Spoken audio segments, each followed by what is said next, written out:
શ્રી રામ. જામનગર ની અંદર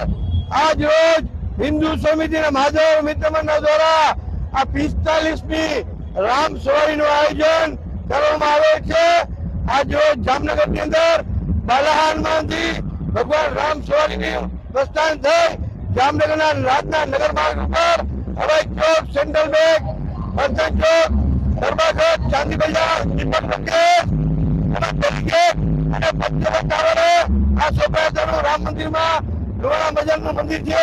ત્યાં વિરામ આપવામાં આવશે. આ શોભાયાત્રામાં ભોઈ સમાજના ભોઈ જ્ઞાતિના આગેવાનો તેમજ ભોઈ સમાજનો પ્લોટ, સતવારા સમાજ તેમજ એનો પ્લોટ અને આગેવાનો તેમજ હિન્દુ સેના અને હિન્દુ સેના આગેવાનો, રંગતારી ગ્રુપ, સાહિલી ગ્રુપ તેમજ મુખ્ય રથ હાજર મિત્ર મંડળની અમારી આ જે ટીમ છે એમને બનાવેલો મુખ્ય રથ તેમજ આ શોભાયાત્રાનું